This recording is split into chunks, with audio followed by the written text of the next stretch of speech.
mesmo assentados, vamos orar. Senhor, muito obrigado,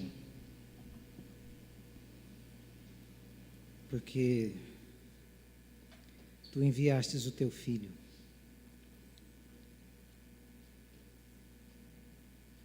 com um único propósito, Senhor.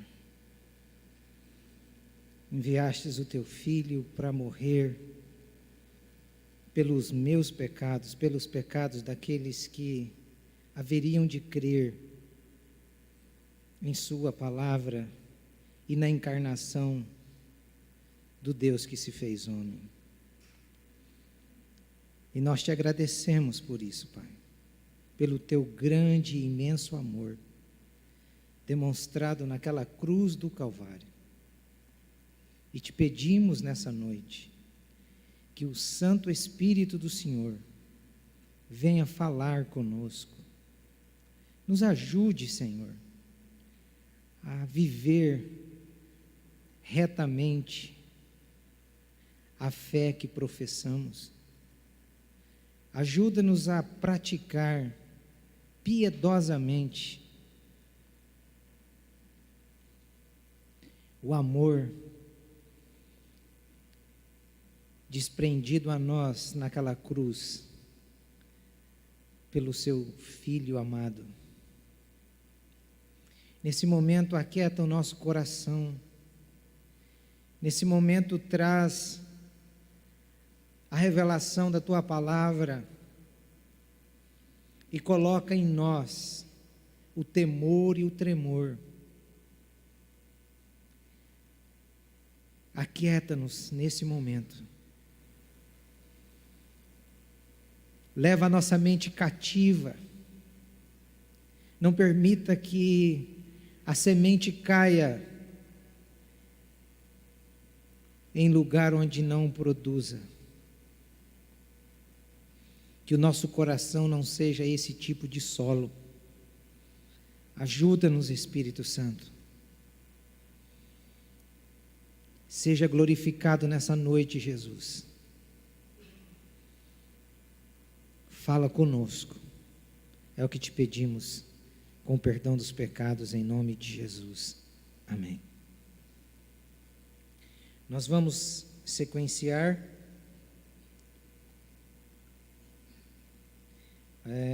Efésios, não é? Então, hoje nós vamos ver o verso 15 e o verso 16, como temos feito domingo após domingo. A priori, eu pretendo nesses dois versículos evidenciar os dois fatores que demonstram a fé cristã. Então, aqui, na verdade, o que Paulo vai fazer é, através destes dois versos, nos apresentar duas evidências do credo cristão. Credo é a profissão de fé cristã. Então, ele vai dar aqui duas evidências de que realmente nós somos cristãos, de que realmente nós podemos dizer que somos cristãos. Então, eu vou pedir para a Leila me auxiliar na leitura, verso 15 e verso 16. Hoje nós vamos ficar só apenas nas duas evidências, né? E depois, nos outros domingos sequentes aí, nós vamos estudar cada uma destas evidências com mais propriedade, para que a gente compreenda e discirna muito bem o que é que estas duas evidências elas esclarecem, elas fundamentam realmente a profissão de fé cristã. Então vamos fazer a leitura, mesmo assentados? Por favor, Leila. Por isso também eu, tendo ouvido a respeito da fé que vocês têm no Senhor Jesus e do amor para com todos os santos, não cesso de dar graças por vocês, mencionando-os nas minhas orações. Então vamos lembrar aqui rapidamente os objetivos de Paulo. Quando Paulo está escrevendo, ele tem alguns objetivos aqui. O primeiro objetivo de Paulo era ensinar a fé para aqueles irmãos. E nós percebemos muito bem isso, onde Paulo gasta do verso 3 até o verso 14, boa parte desta introdução, você percebe dentro desses versos 3 a 14, uma das mais profundas declarações de fé, se não a maior, de todo o Novo Testamento. Então aqui, nestes versos, parece que Paulo e os leitores desta carta aos Efésios, eles estavam examinando, eles estavam dissecando a fé cristã. É como se eles tivessem colocado nessa carta, dos versos 3 ao verso 14, um corpo, e esse corpo fosse o corpo da fé, e eles começassem parte a parte, examinando tudo aquilo que é a essência do cristianismo. E nesse tempo de estudo que eles fizeram e de leitura, eles descobriram que tanto os gentios como os judeus faziam parte, ou eles eram co-herdeiros ou co-participantes das primícias da grande colheita vindoura, que é a salvação, que é a vida eterna em Cristo Jesus. Então, o objetivo aqui de Paulo, quando escreve a esses irmãos, era ensinar essa fé, mostrar a eles detalhadamente os passos de uma fé genuína, de uma fé pura, de uma fé salvífica, de uma fé verdadeira, de uma fé não na fé, mas de uma fé numa pessoa que realmente é capaz de resgatar e de transformar a vida do ser humano. Em segundo lugar, o objetivo de Paulo não era só ensinar a fé, mas era escrever sobre Jesus. Uma das coisas mais prazerosas que Paulo demonstra na sua vida ministerial é, como eu disse aqui uma vez, o ministério do apóstolo Paulo foi dividido em 3 períodos. Então, 10 anos ele fica, após a sua conversão, os 10 primeiros anos ele vai e fica 3 anos e meio no deserto estudando, depois fica 6 anos e meio de molho, ali só esperando a hora para exercer o seu ministério. Depois, mais 10 anos, esses 10 anos, esses 10 segundos do segundo período, ele faz as viagens missionárias, ele planta as igrejas, e depois os 10 últimos anos ele gasta para escrever e se dirigir às igrejas que ele havia plantado. Então, quando a gente olha Paulo, quando ele senta para escrever sobre Jesus, a gente percebe que essa epístola aqui, essa carta, é uma das mais teológicas do Novo Testamento. Só que, ao mesmo tempo, ela é extremamente prática. Nós não podemos pensar num Paulo que está sentado atrás de uma escrivaninha com uma pena, procurando palavras bonitas para encaixar num texto ou numa dissertação teológica que ele está produzindo. Pelo contrário, Paulo não está procurando palavras para demonstrar o seu conhecimento, a sua sabedoria. Pelo contrário, Paulo está escrevendo uma carta com a intenção de ajudar aqueles cristãos que fossem ler essa carta. E todos que leem as cartas do apóstolo Paulo são fortalecidos, são animados, são exortados a praticar a vida cristã diariamente. Então, o propósito de Paulo escrever sobre Jesus é isso: é glorificar Jesus, é demonstrar o plano redentor de Deus.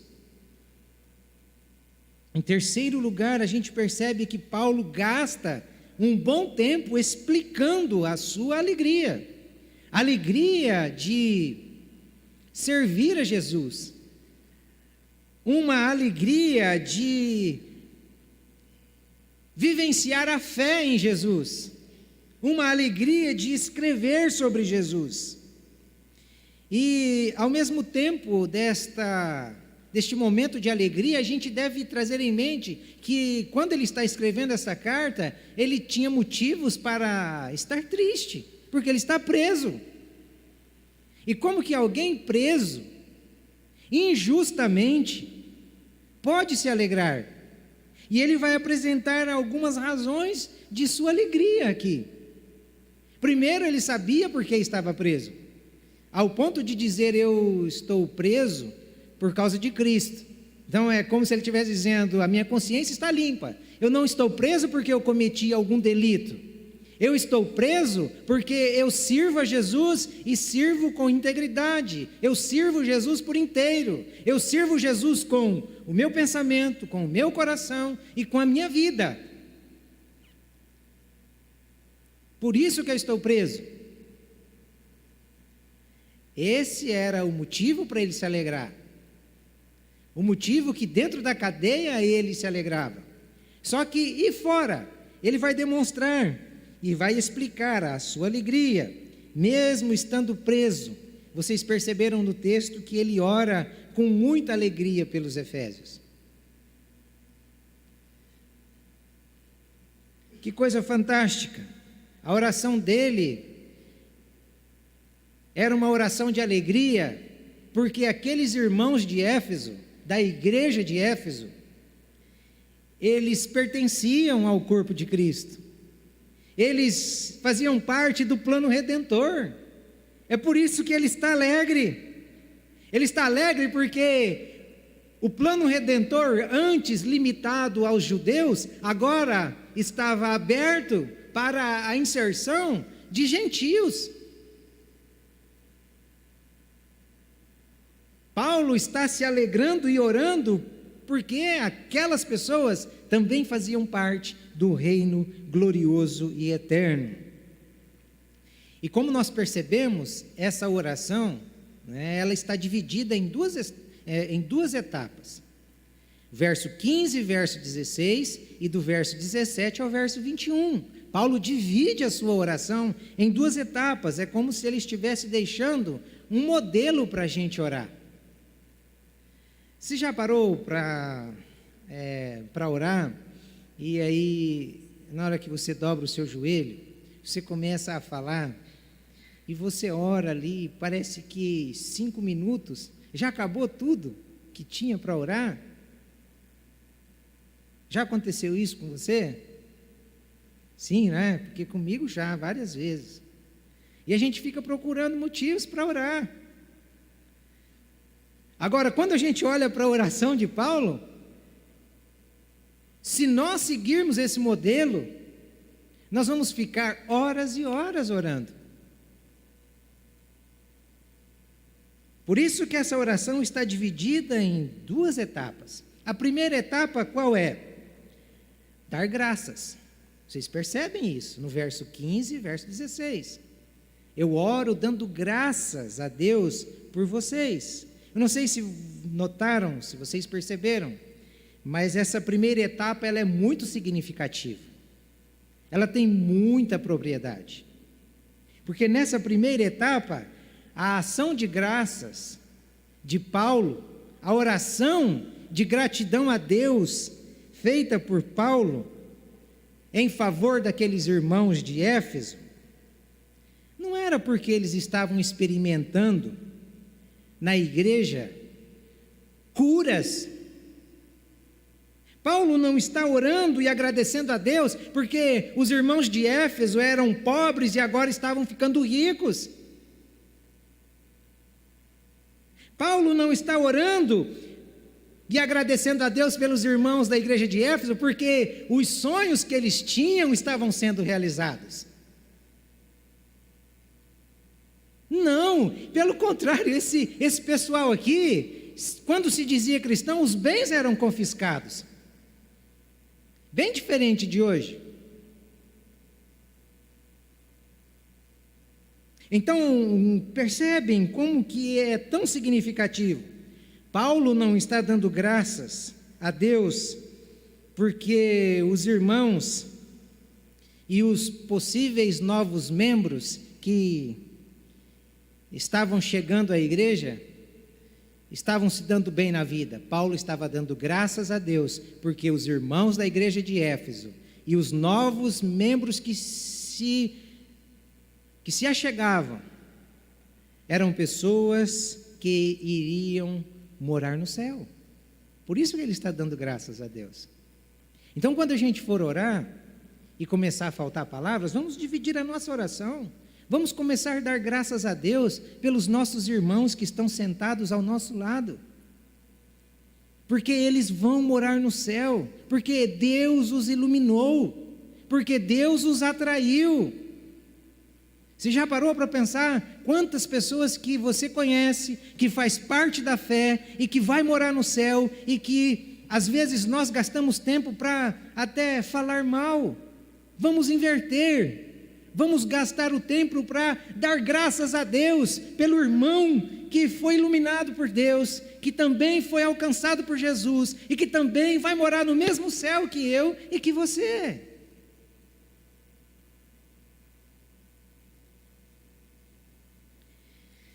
Pelo que é mesmo que nós temos orado? Qual tem sido a razão da nossa oração? É oração que dá graças a Deus? Ou a gente faz como aquele filho rebelde que mora distante e o pai mantém ele lá na faculdade e aí ele liga para o pai na hora que o dinheiro acaba e só diz assim: pai, deposita tanto na minha conta porque o dinheiro acabou e eu tenho vários compromissos, tá? Tchau, tudo bem, tchau. Às vezes nós nos comportamos assim com Deus. Nós não somos aquele filho que primeiro liga e diz: pai, eu estou com saudade. Pai, como eu gostaria de receber um abraço seu.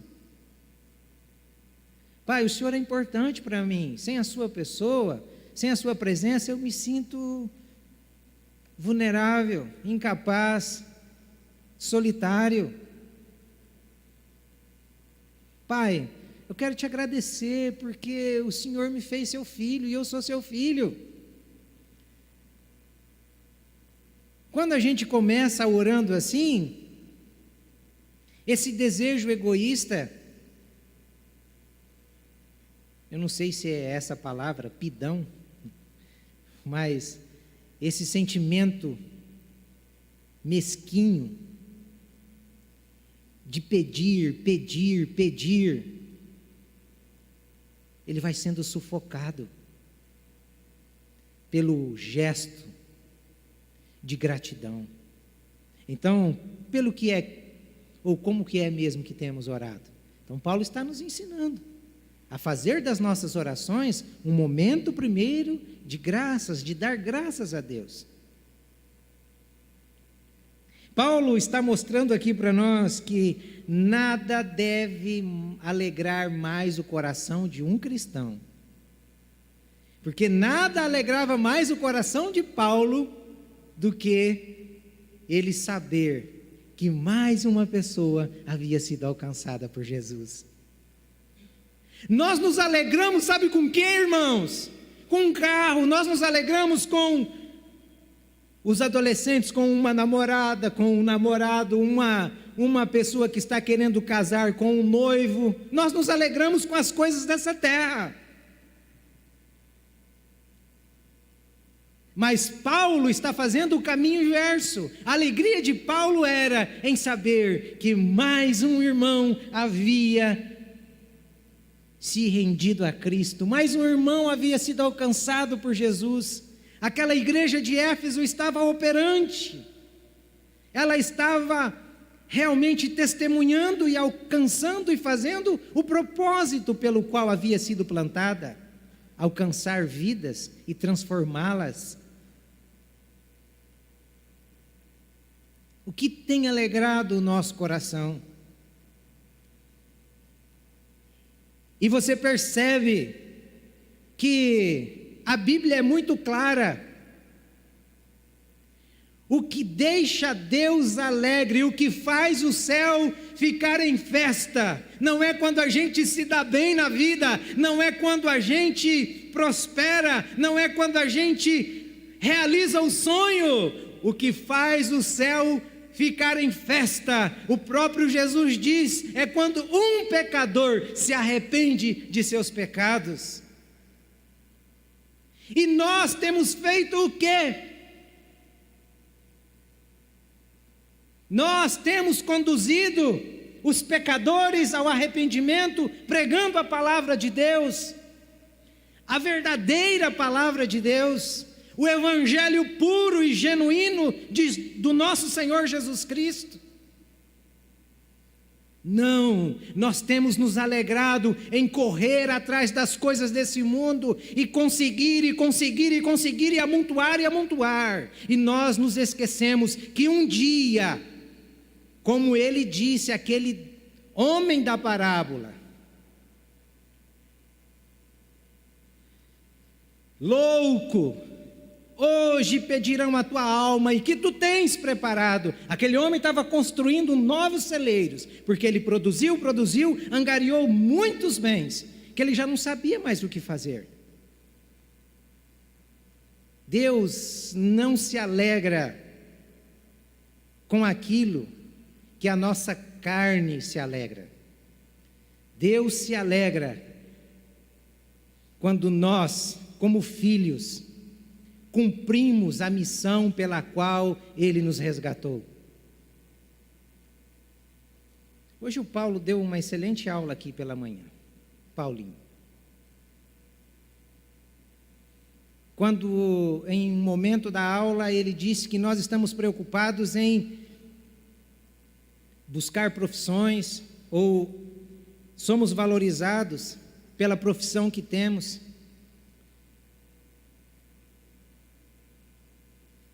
Mas Deus não valoriza a gente por essas coisas. Deus não quer saber se você é um empresário. Deus não quer saber se você é o fulano de tal.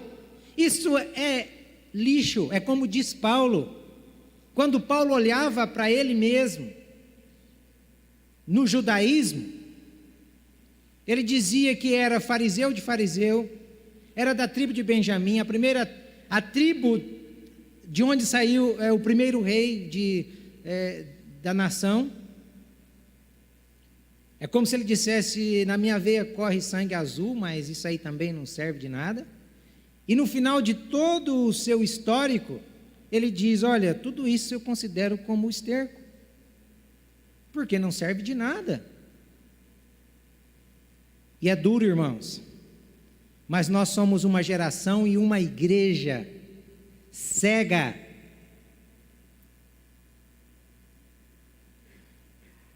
Cega a ponto de gastarmos as nossas energias, a nossa força, buscando o perecível, buscando aquilo que não cabe e não dá para levar no caixão.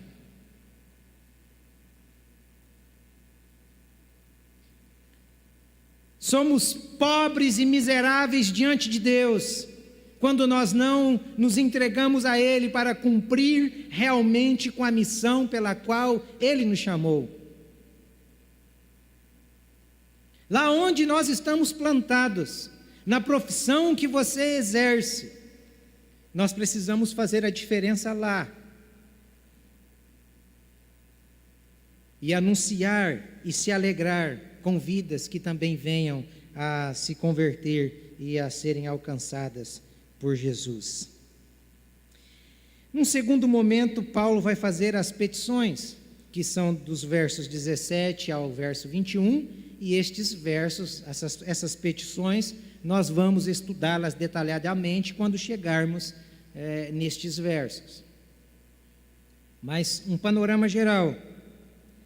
Paulo faz os seus pedidos, e os seus pedidos também são de extrema relevância. Você vai perceber que Paulo, ele não pede por coisas materiais para aqueles irmãos. Além de orar dando graças a Deus por eles, quando Paulo vai pedir algo para eles, Paulo começa a pedir outras coisas. Paulo não pede casa, Paulo não pede carro, Paulo não pede riqueza, Paulo não pede casamento, Paulo não pede prosperidade financeira, Paulo não pede nada disso. O que é que Paulo pede por aqueles irmãos? Pede para que Deus os ilumine e abra o entendimento deles, para que eles entendam realmente o propósito da encarnação de Jesus Cristo, para que eles realmente entendam por que é que Jesus veio morrer naquela cruz. E nas petições, mais uma vez, aprendemos com Paulo.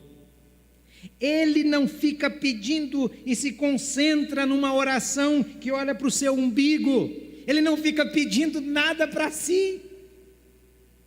O que ele pede é para os irmãos. Deus, abençoa o irmão tal. Deus, faça com que aquele irmão seja iluminado, Senhor. Olha como que Paulo ora pedindo. Dá vergonha, né? Do nosso estilo de oração hoje, não dá vergonha? Paulo não fica levantando cartãozinho, com pedidozinhos feitos, e fazendo propósitozinhos. Não! Paulo não pede, não faz nada disso. Então, para a gente só lembrar a estrutura do capítulo 1, para sequenciarmos aqui, primeiro Paulo faz ali uma bela introdução nos versos 1 e 2, mostrando o início da fé e o fim da fé, através de duas palavras, não sei se vocês se lembram, mas é graça e paz. Graça é o início da fé, nós somos introduzidos na fé pela graça. E paz é o fim da fé, porque pela graça nós somos salvos e salvos para ter paz com Deus e paz uns com os outros.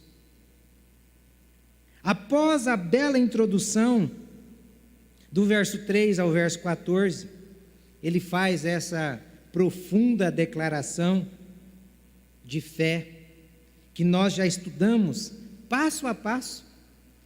Como agora no mês de agosto, eu vou fazer um ano expondo o capítulo 1 de Efésios, um ano. Passo a passo, até o verso 21, nós vamos passar de um ano. E Paulo faz esse passo a passo com esses irmãos. Terceiro, Paulo dá graças a Deus, porque os efésios estavam envolvidos no plano redentor, e por fim, ele nos fornece esse sumário, esse índice de como nós devemos viver e praticar a vida cristã. Então, em primeiro lugar, vamos analisar hoje, como eu disse para vocês, a atitude de Paulo.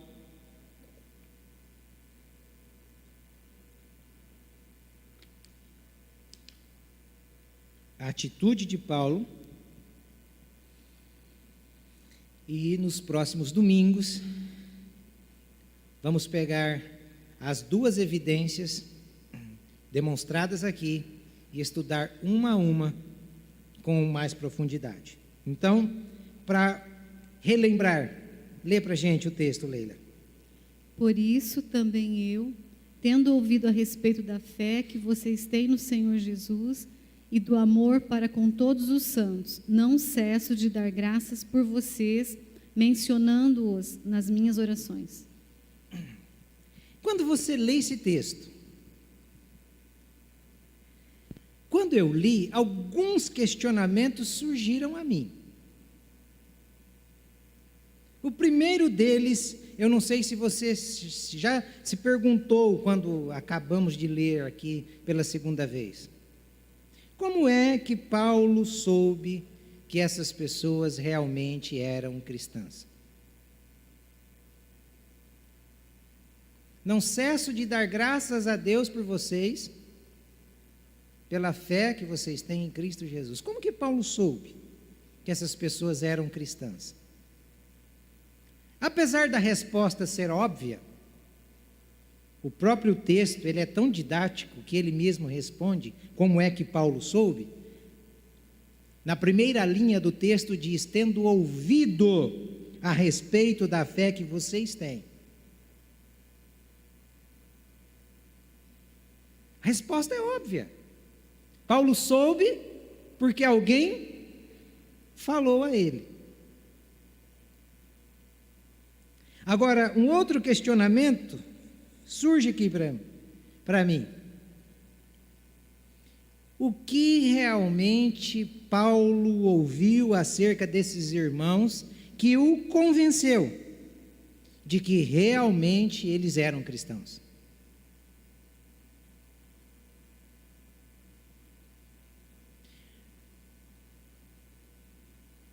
O que Paulo ouviu? O simples fato de uma pessoa dizer que o outro é cristão, basta? Para mim, não. Para o Paulo também não. O simples fato da pessoa auto-intitular-se cristã é suficiente? Não. Então, quais são as evidências de que realmente somos cristãos, de que realmente essas pessoas de Éfeso eram cristãs? Porque se nós olharmos para a história da igreja pregressa, nós vamos perceber que o simples fato de alguém se dizer cristão é uma falácia. Sai na rua e pergunta se a pessoa crê em Jesus, se a pessoa deseja morar com Jesus. Você vai encontrar muitas pessoas dizendo que crê em Jesus, mas crê também num monte de coisas. Você vai encontrar a pessoa dizendo que é cristã, que crê em Jesus, mas que vive uma vida de pecado.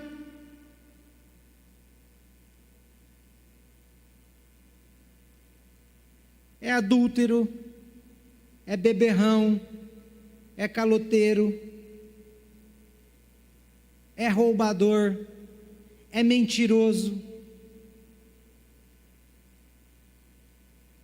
Então, é falácia. Dizer-se cristão e crermos. Por que vocês acham que a nação brasileira, no IBGE, aumentou o índice de cristãos e ao mesmo tempo aumenta o índice de divórcio, aumenta o índice de... deixa eu pegar uma palavra fácil aqui, de cheques devolvidos, inadimplência.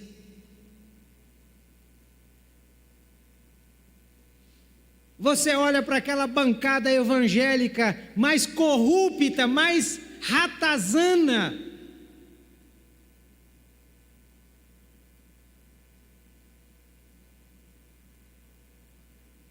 Nós estamos entrando no mesmo processo da época da colonização. O país se dizia católico, e se diz católico, romano. Aí você pergunta para um católico se ele é frequente lá na igreja. Não, eu vou uma vez, eu vou na missa do galo, na missa de finados, eu vou só quando tem um casamento, e ele se diz católico. Então, evangélico é a mesma coisa. Evangélico e católico são iguais. São iguais. É mais uma religião, é mais um grupo, é mais uma falácia. Agora, discípulo de Jesus é diferente. E Jesus tem compromisso com seus discípulos, porque os seus discípulos têm compromisso com o seu mestre.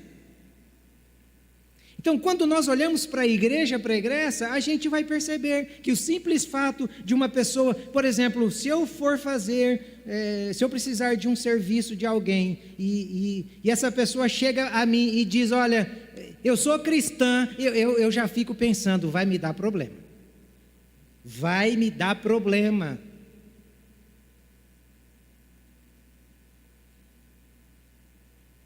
Antigamente, uma pessoa se dizia cristã, você podia fazer um negócio com ela de olho fechado. Agora vai fazer hoje. É tão liso, que ele faz um risco no chão e passa de baixo. Se o avião passar abaixo, ele pega pelo rabo, dá um nó. Se cair um raio, ele pega, dobra e coloca na carteira.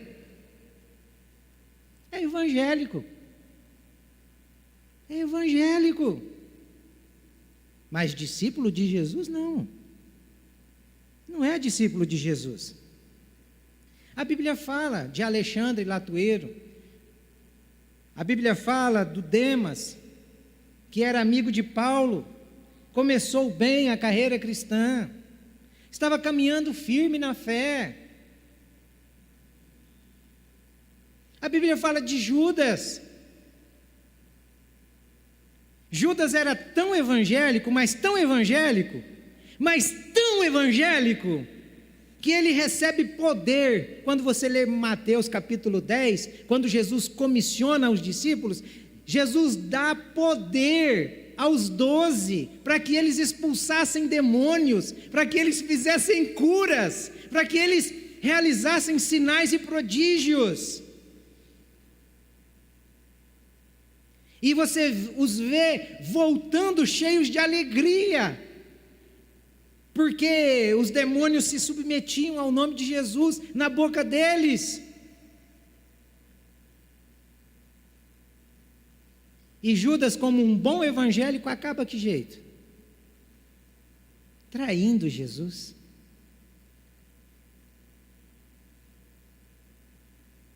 Demas, que começou bem a carreira cristã, como que ele acaba? Paulo diz, Demas amou o presente século, o presente mundo. Demas se perdeu. Por quê? Porque ele tirou os olhos de Jesus. Onde estão os nossos olhos, irmãos? Onde estão os nossos olhos? Há muitos oportunistas que se dizem evangélicos, que se dizem cristãos, mas não evidenciam através da vida que realmente são cristãos. Olha, há muitas provas no Novo Testamento que podem evidenciar se realmente somos cristãos ou não. Se você pegar, por exemplo, a primeira carta que João escreve, você vai ter ali relatos do começo ao fim, que ao ler você vai identificar em sua vida se realmente és ou não um cristão. Leia 1 João, só para você ver. É uma carta curta. Mas Paulo, ele também se concentra nessa exortação, a ponto de escrever aos irmãos de Corinto, que era uma igreja milagrosa, que era uma igreja fervorosa, que era uma igreja que nenhum dom espiritual faltava. Nenhum dom. Lá tinha dons de sinais e prodígios. Lá tinha dom de revelação. Lá as pessoas falavam em línguas e outros interpretavam.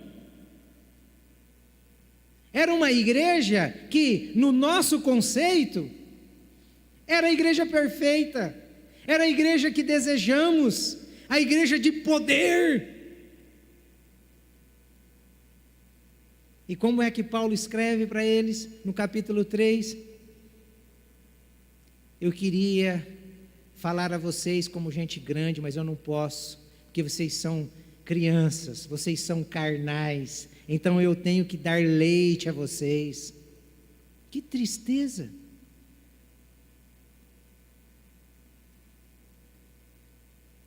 E nós estamos vivenciando um momento de uma igreja totalmente perdida, de uma igreja sem fundamento. Deus está nos chamando, irmãos, para despertar, para abrir os nossos olhos. Deus deseja, através da minha vida e da sua vida, contagiar outros, inflamar outros, através de um testemunho real, verdadeiro, genuíno, de que realmente nós representamos a pessoa de Cristo, de que nós somos realmente embaixadores de Cristo.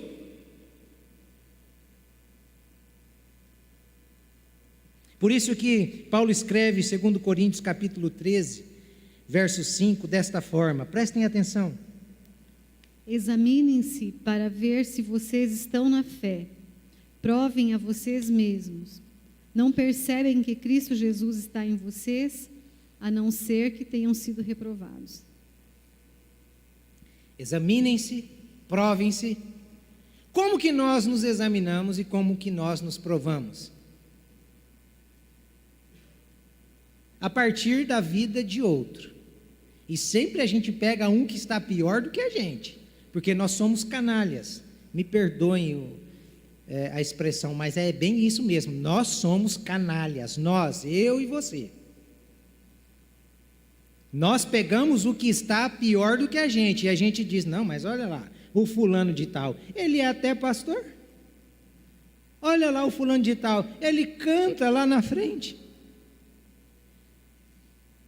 Agora percebam o texto, examinem-se a si mesmo, provem a si mesmo, ou não percebem que Cristo Jesus está em vocês? Então nós devemos medir a nossa vida a partir da vida de quem que está em nós? A partir de Cristo. Começa a medir o seu comportamento. Eu e você precisamos começar a medir o nosso comportamento, as nossas atitudes. Não a partir daquele pilantra evangélico. Nós precisamos começar a medir a nossa vida a partir do perfeito, Cristo Jesus. Ele está em nós. E aí Paulo disse, já não é que estáis reprovados. O crente carnal, ele começa a medir a sua vida a partir do outro, que é pior do que ele. Percebem a exortação de Paulo?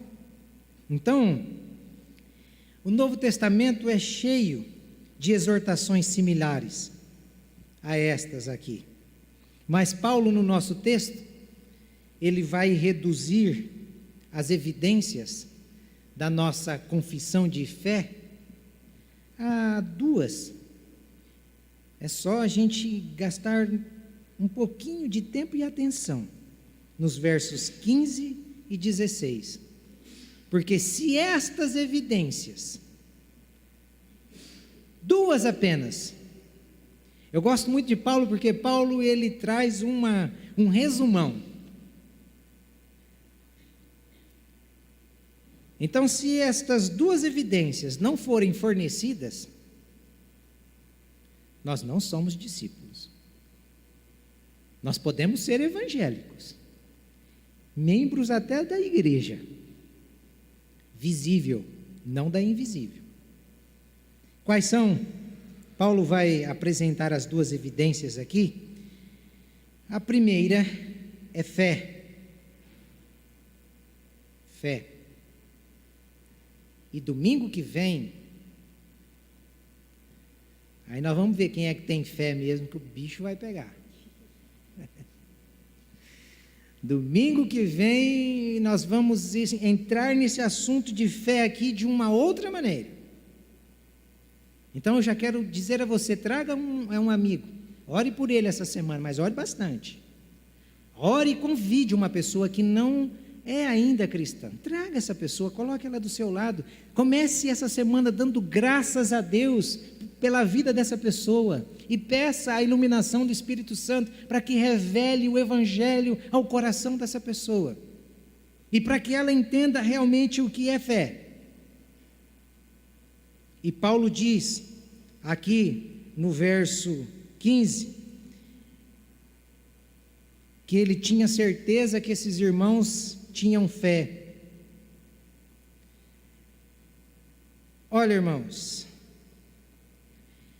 pelo visto este pessoal da igreja de Éfeso, os mais velhos e os novos que estavam chegando, eles caminhavam com uma fé perseverante.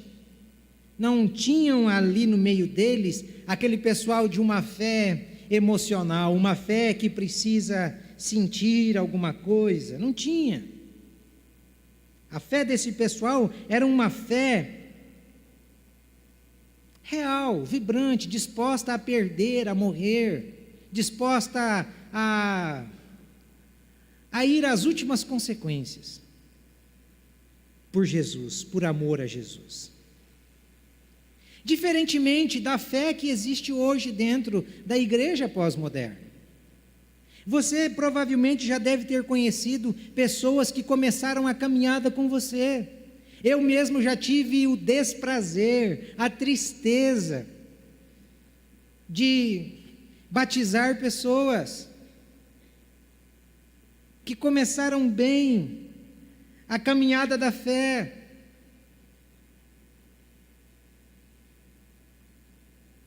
mas que foi se perdendo, que foi se esfriando.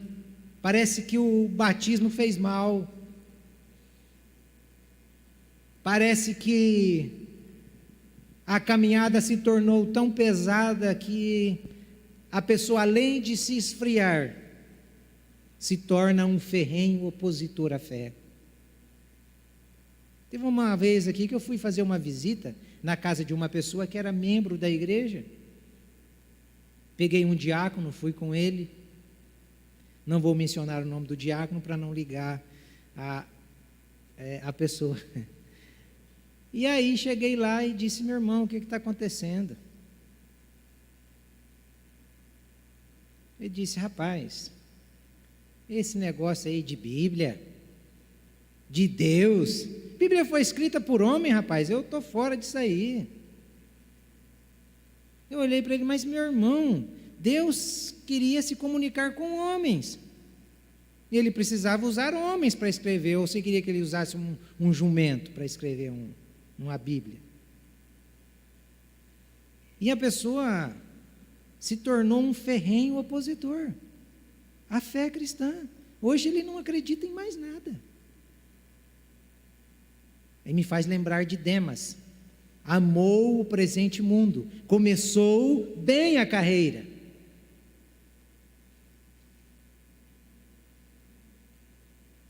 E hoje é triste de ver o estado. Eu fico triste, mas o que vai fazer? Você não conhece ninguém que começou bem junto com você e hoje não quer nem saber de Jesus? Se esfriou de tal modo. Por que se esfriou? O problema está no Evangelho? Não, o problema não está no Evangelho. Nunca esteve.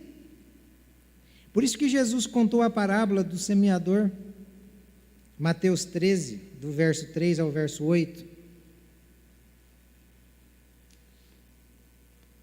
Então lhes falou muitas coisas por parábolas, dizendo: o semeador saiu a semear. Enquanto lançava a semente, parte dela caiu à beira do caminho, e as aves vieram e a comeram. Parte dela caiu em terreno pedregoso, onde não havia muita terra, e logo brotou, porque a terra não era profunda.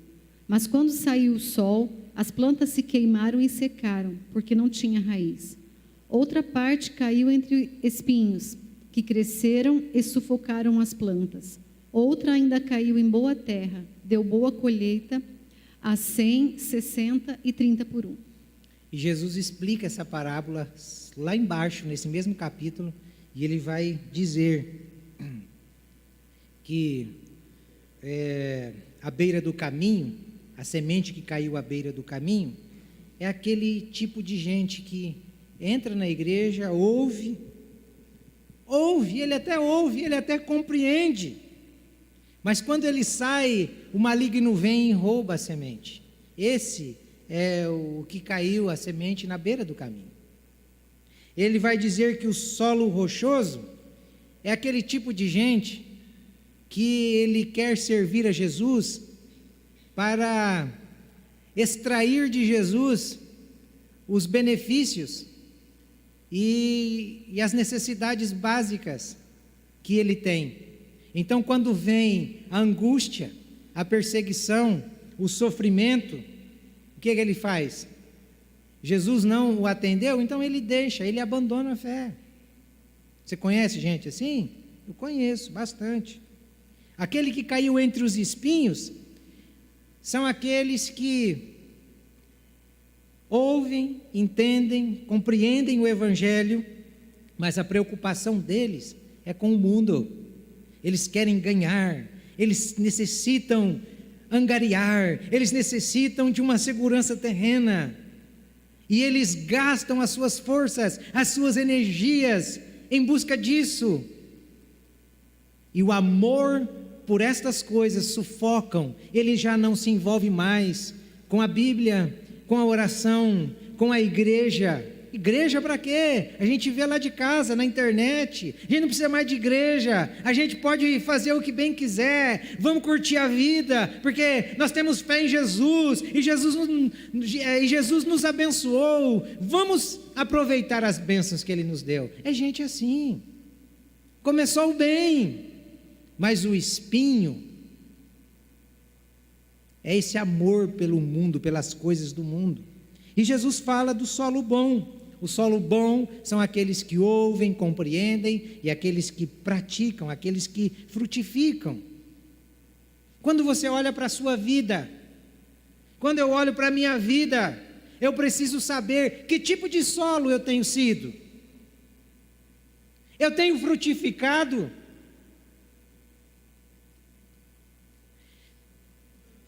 Porque a fé em Jesus é uma fé em movimento. Eu preciso ir até aqueles que ainda não conhecem. Eu tenho ido, porque esta foi a ordem que Ele deu. E Ele não deu a mim, Ele deu a todos os discípulos. Então, se você se considera um discípulo de Jesus, está frutificando? Porque se não está frutificando, duas coisas podem acontecer. Lembram da figueira? A figueira ele poda para ver se dá fruto. Mas se não frutificar, vai chegar uma hora que vai ter que ser cortada, arrancada e queimada. Então é inadmissível um discípulo de Jesus não frutificar, não compartilhar de sua fé com outros, não falar do amor de Deus a outros. É impossível. É impossível.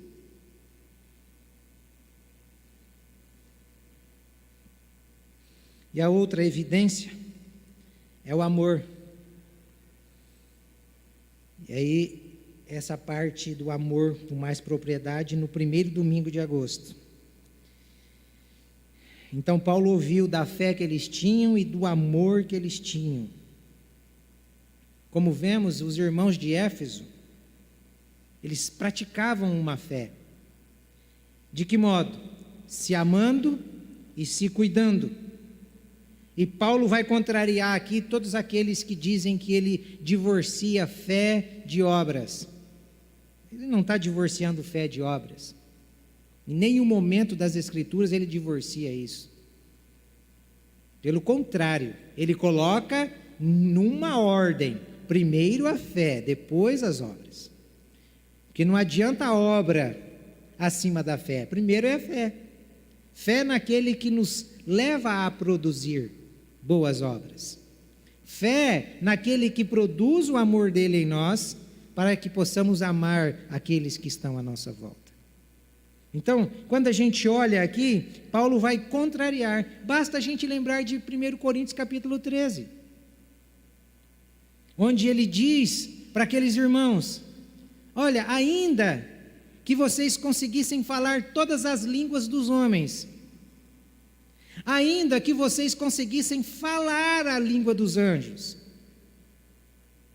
se não tiver amor, nada disso valeria, nada disso serviria. É como um sino que tine. Em outras palavras, sabe o que Paulo estava falando? Na linguagem de hoje, na versão adulterada do Itamar aqui, é como se Paulo estivesse dizendo assim: olha, tudo aquilo que somos e tudo aquilo que temos, se tudo aquilo que somos e tudo aquilo que temos não servir para abençoar e transformar aqueles que estão próximos a nós, é lixo. É como se Paulo estivesse dizendo isso. Mas hoje, o que é que nós preferimos? Os recursos que temos. Deus envia os recursos para nós para quê?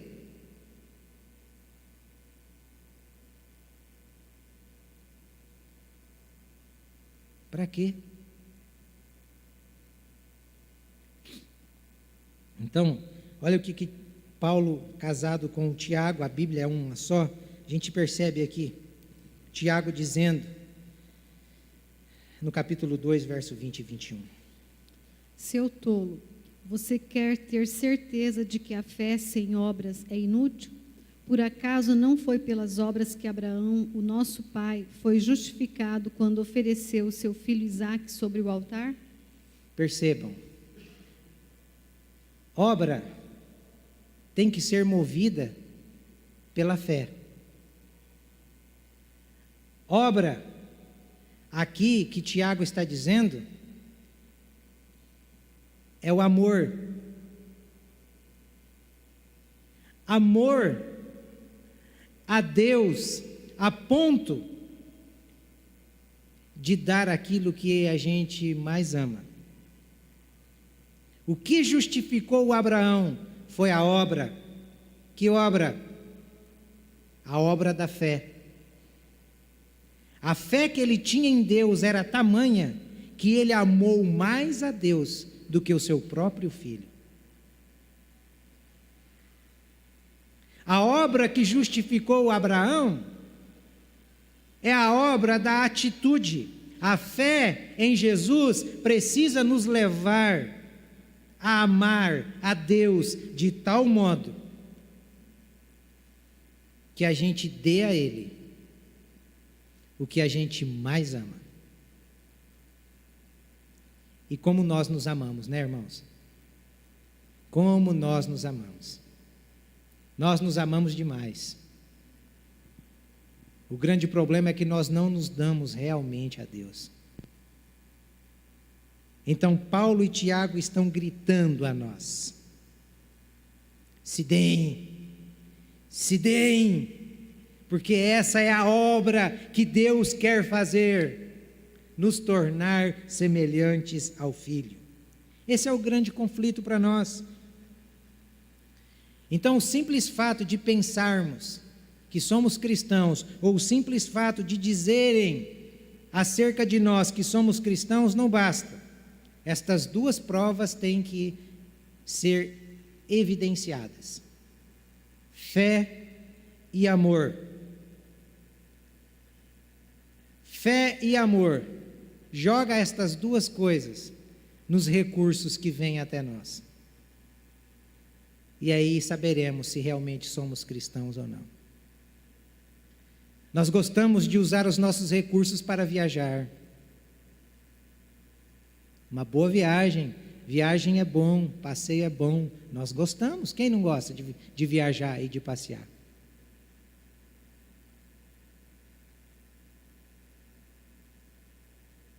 É pecado isso? Não, não é pecado.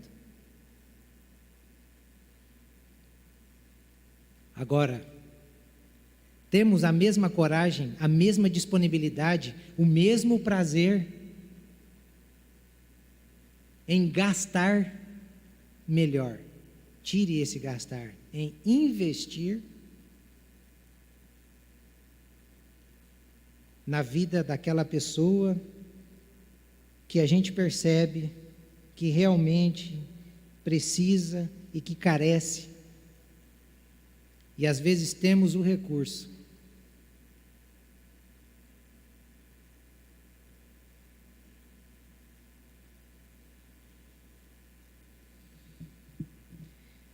Esses dias atrás, eu passei por uma experiência fantástica. Eu tinha prometido a uma pessoa que eu iria ajudá-lo num certo propósito lá necessário para ele. E caiu esse negócio bem num mês que realmente eu estava extremamente apertado, sem recurso, com uma consulta marcada e eu pensando, meu Deus, o que vai ser? Mas eu prometi, eu vou fazer. E fiz.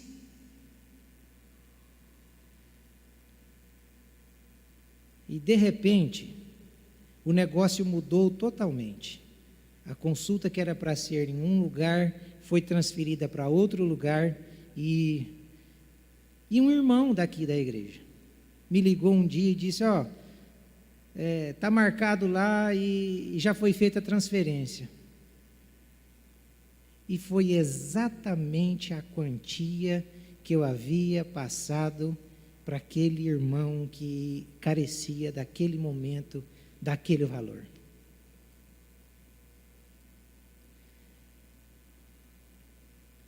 Eu não sei se eu chorava ou se eu ria, mas eu fiquei extremamente envergonhado, porque até então eu estava desconfiando do caráter de Deus e do cuidado de Deus.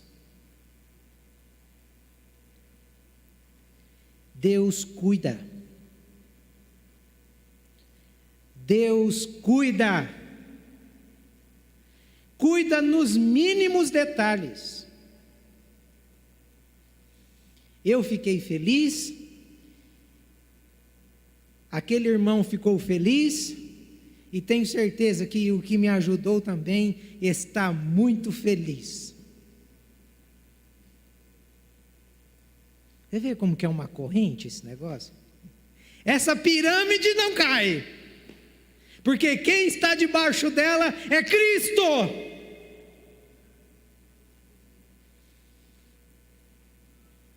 O grande problema é que nós estamos apegados.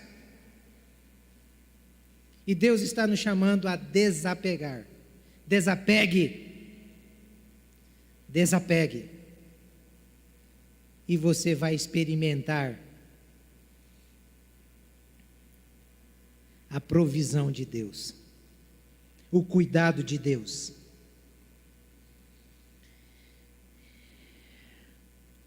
Para encerrar esse texto aqui, a gente encerra. Nós vamos encerrar cantando.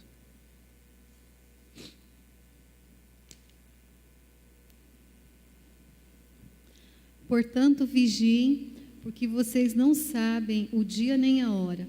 E também será como um homem que, ao sair de viagem, chamou seus servos e confiou-lhes os seus bens. A um deu 5 talentos, a outro 2 e a outro 1, a cada um de acordo com a sua capacidade. Em seguida partiu de viagem. O que havia recebido 5 talentos saiu imediatamente, aplicou-os e ganhou mais 5. Também o que tinha 2 talentos ganhou mais 2. Mas o que tinha recebido 1 talento saiu, cavou um buraco no chão e escondeu o dinheiro do seu senhor. Depois de muito tempo, o senhor daqueles servos voltou e acertou contas com eles. O que tinha recebido 5 talentos, trouxe os outros 5 e disse: o Senhor me confiou 5 talentos, veja, eu ganhei mais 5. O Senhor respondeu: muito bem, servo bom e fiel. Você foi fiel no pouco, eu o porei sobre o muito. Venha e participe da alegria do seu Senhor. Veio também o que tinha recebido 2 talentos e disse: o Senhor me confiou 2 talentos, veja, eu ganhei mais 2. O Senhor respondeu: muito bem, servo bom e fiel. Você foi fiel no pouco, eu o porei sobre o muito. Venha e participe da alegria do seu Senhor. Por fim veio o que tinha recebido 1 talento e disse: eu sabia que o Senhor é um homem severo, que colhe onde não plantou e junta onde não semeou. Por isso tive medo, saí e escondi o seu talento no chão. Veja, aqui está o que lhe pertence. O Senhor respondeu: servo mau e negligente, você sabia que eu colho onde não plantei e junto onde não semeei? Então você devia ter confiado o meu dinheiro aos banqueiros, para que quando eu voltasse, recebesse de volta com juros. Tirem o talento dele e entreguem-no ao que tem 10, pois a quem tem mais será dado, e terá em grande quantidade, mas a quem não tem, até o que tem lhe será tirado. E lancem fora o servo inútil nas trevas, onde será choro e ranger de dentes. Amém. Amém. Não se esqueça, tá? Um dia nós prestaremos conta. Um dia esse Senhor nos colocará diante dele. E vocês perceberam que ele distribuiu o talento de acordo com a capacidade de cada um?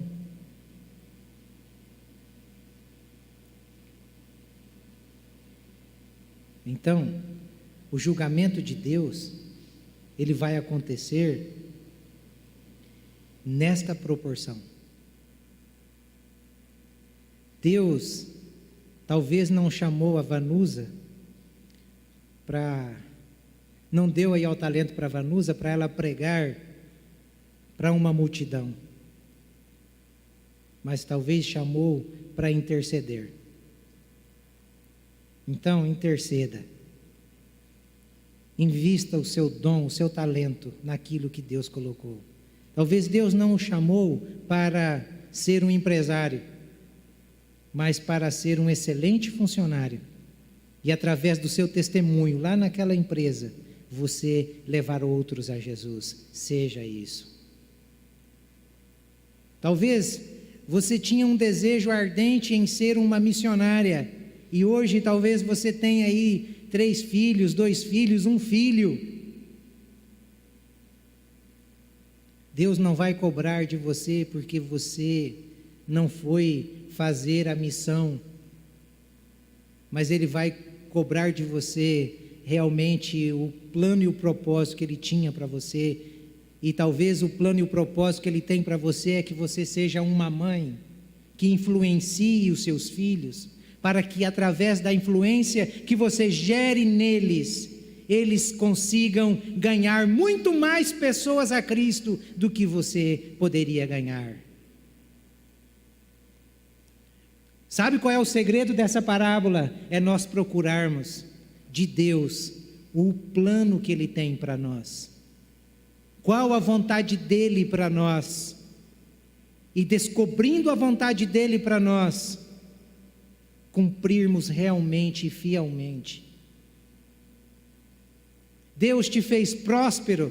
Você acha que é só para você ficar curtindo, viajando? Não, Deus te prosperou para você abençoar vidas, para você abençoar a obra dEle, para você deixar de ser um miserável, que na hora de colocar dízimo e oferta, você chega a colocar escondido de tanta vergonha e miséria que existe em sua vida. Coloque a semente, plante a semente. Olhe as pessoas necessitadas próximas e gaste, invista, porque Deus lhe deu recursos para isso. E Deus nos julgará, irmãos, pela nossa negligência ao chamado que Ele nos deu. Cada um aqui foi chamado para uma coisa. Cada um aqui recebeu de Deus um talento, uma missão e um dom. E no grande dia, nós apresentaremos a Ele.